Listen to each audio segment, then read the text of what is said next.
So we're here at the Bishop Arts building, as I think you can see from the sign.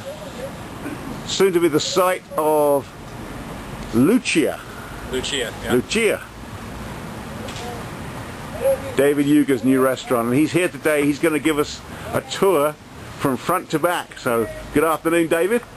Perhaps you could show us through. Certainly. Well, tell us what each area is.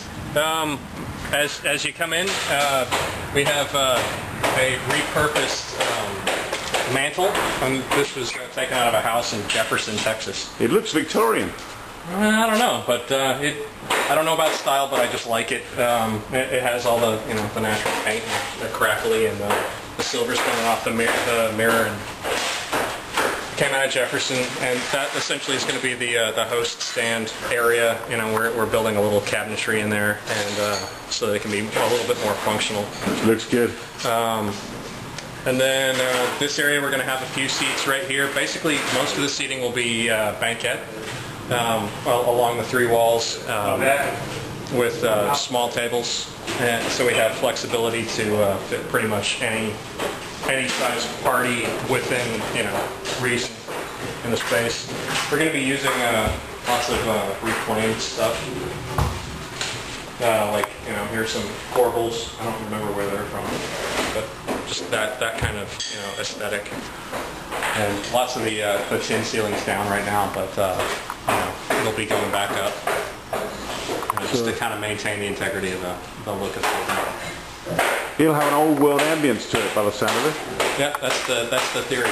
And how many seats will you have in total? It'll be right around 40.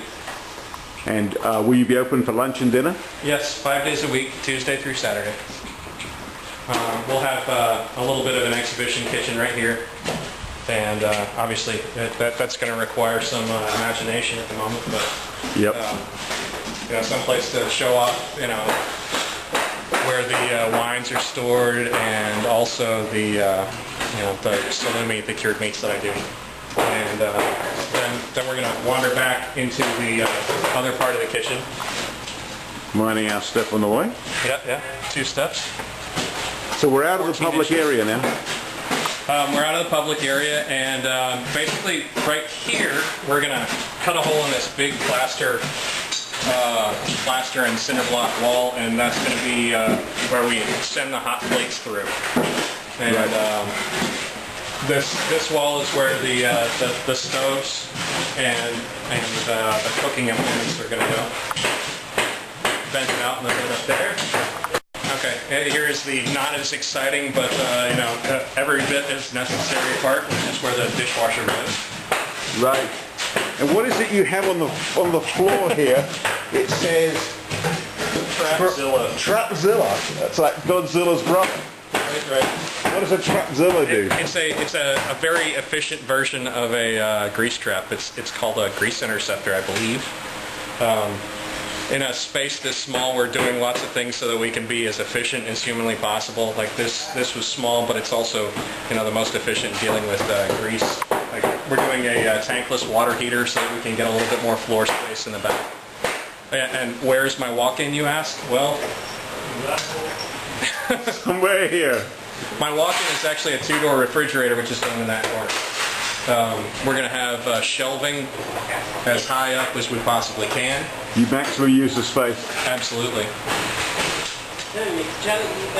In fact, we'll be actually storing some of the stuff, that we'll be using, like the cast iron pots for baking bread. Those will be stored in relatively plain sight of the customers. I mean, another thing that I like to do is I like to make jams, jellies, mostarda, and that kind of thing, and that I like to store in visible, places in the dining room area. Sure. Yeah. There's actually going to be a decent amount of cabinetry and that kind of thing, so that you can see, all of the stuff that I have. So you're adding jams and jellies to the charcuterie or salumi that you were doing. Yeah, as well as bread and pasta, and we'll have that available so that people can purchase it, and just leave if they don't want to sit down and have a meal. That's great. Or if they want to take a little bit with them.